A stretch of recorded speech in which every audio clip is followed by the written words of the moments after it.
तो ऐसी बात एक छोटी सी लघु कथा हम प्रमाणित करते हैं कि सत्संग से क्या फायदा है और कुसंग क्या क्या होता है। एक बहुत बड़ा चोर था, छोटी कहानी है। बहुत बड़ा चोर था, उसका पेशा था चोरी करके जीवन यापन चलाता था।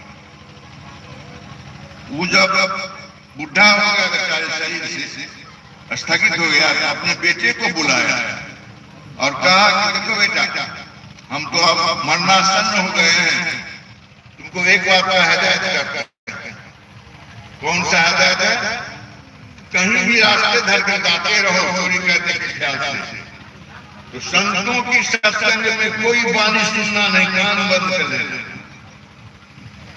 क्या ठीक है पिताजी, ऐसा करें। वो बेचारा एक दिन चोरी करके पिता का देहांत हो गया। उसके बाद वो चोरी, उसका तो पेशा ही था चोरी करना। वो चोरी करने जा रहा था तो संतों की संगत हो रही थी ऐसे, जहां कभी हम तो यहाँ बैठे थे। किसी महापुरुष के मुख से उन्होंने धोखा में सुन लिया कि सदा सत्य बोलो। अपने कान को बंद करके बाबा न्याय हो गया, हम सुन लिए एक शब्द, भागा। चोर था, जाते जाते वो राजा के दरबार में, हर जगह तो चोरी किए, राजा के दरबार में चोरी की। वो राजा के दरबार में पहुंचा तो उनको कहा, उनके मंत्री जी थे या उनके और भी जो क्या कहते हैं कोषाध्यक्ष थे, सभी से बात की और कहा कि आपको उसमें से हम शेयर देंगे, हिस्सा देंगे। आप हमको ये बता दीजिए कि खजाने का घर खोल रात में खोल के रखिएगा और गेट खोल के रखिएगा, आज हम यहाँ चोरी करेंगे। राजा का क्या पता, राजा तो चैन से सोया रात के समय में। इस लोग चला आया और जहां लाल रखा, हम लोग तो लाल देखे भी नहीं, सुनते हैं बड़ा कीमती होता है। वो लाल रखा हुआ था 3 लाल, जिसमें 2 लाल को उठा लिया चोर और एक छोड़। सुबह हुआ कि ढिढोरा पीट गया पूरे राज। भाई क्या बात है कि राजमहल में चोरी हो गया, इतने संतरी का पहरा है फिर भी चोरी हो गया। राजा का आदेश हुआ कि पूरे राज में ढिढोरा पीट लोग जितना चोर है सब दरबार में हाजिर। सब आ गए, बारी बारी से पूछा। किसी ने कहा हुजूर हम नहीं लिया है, देखा नहीं। बहुत प्रताड़ित किया गया, फिर भी किसी ने स्वीकार किया। जब इस चोर के नजदीक आया तो सुन लिया था कि सदा सत्य बोलो। उसके नजदीक जब आई पूछने के लिए, क्या कहते हैं उनके सिपाही को, उसने कहा कि मैं चोरी किया। राजा को खबर गया, बोल रहा है कि मैं ही चोरी किया। राजा उसको बुलाया, क्या बोलो कैसे चोरी किया? कल के 2 लाल आपका हम चोरी किया है, 1 लाल आपके पास है। 1 लाल मैं रखा, 1 लाल आपको मंत्री को दिया। इतना कह दिया, दंड विधान तो जो हो सो हो। राजा ने तुरंत उसको गले से लगा लिया और कहा कि तुम मंत्री पद पर बैठने योग्य हो, क्योंकि तुम महान सत्यवादी हो।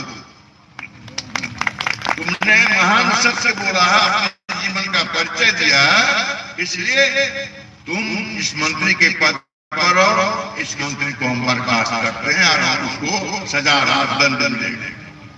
देखिए, एक संत की एक वाणी सुन लेने से माता कि जीवन में सदा सत्य बोलो, कितना बड़ा उसका प्रोन्नति हो गया।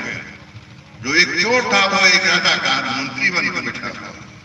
ये सत्संग का, सत्संग की यही उसके हृदय में जो घुस गया और उस बात को व्यक्त किया, उसका जीवन आनंदित। और ओछी संगत की दूर की, ओछी संगत कभी नहीं करनी चाहिए। अपने से उचक्का लंगोटों गुंडों मांसाहारी इत्यादि से सत्संग नहीं कर। सत्संग सुनने योग्य है ही नहीं, सत्संग करने योग्य है ही नहीं। हम उससे क्या कर सकते? एक हंस तो सब लोग जानते हैं, नीच छिलका करे निबेरा कहे कबीर सोई जन मेरा। नीर का निवेड़ा करने वाला होता है, वही हंस होता है। हमारे संत भी हंस हैं, तब नीर निवेड़ा करने के लिए आया है। तो एक हंस घोष क्या कहते हैं उसका खोल था, खोल बना हुआ, उस खोल में बेचारा रहता था, पानी में भ्रमण करता था। एक कौवा, ध्यान दीजिए कथा सत्य है, एक कौवा उस वृक्ष पर घोंसला बना करके रहता था। कौवे के बराबर महाराणा से आगमन और हंस के आगमन से दोनों में दोस्ती हो गई, एक दूसरे से बहुत घनिष्ठता हो गई। कौवा ने कहा कि मित्र, आपको हम आमंत्रित करते हैं, एक रोज दावत देते हैं कि आप मेरे घोंसले पर चलिए और वहां मैं आपका भरपूर स्वागत करूंगा, मेरी इच्छा चाहती है। हंस बेचारे सीधे से पट्टे आज पक्षी थी, कहा ठीक, आपका निमंत्रण मुझे स्वीकार, मैं आपका घोंसला पर जाऊंगा। वो हंस बेचारा किस तरह से जाते उसके घोंसला में जाकर बैठे।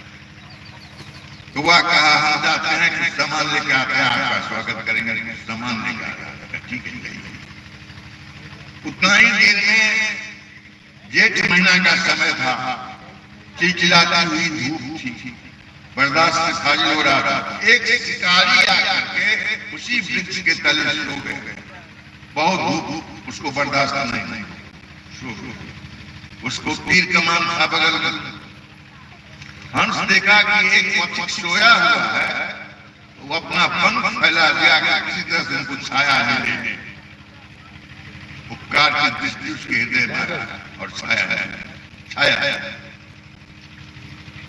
कौवा उधर से आया और अपना पैखाना कर दिया उस शिकारी के शरीर पर। शिकारी समझ गया कि कोई पक्षी हमको, और अपने उड़ गया। देखा तो एक पक्षी तो है, पंख फैलाए ना, उसने तरकस से बांध दिया, मारा, हंस को मार दिया।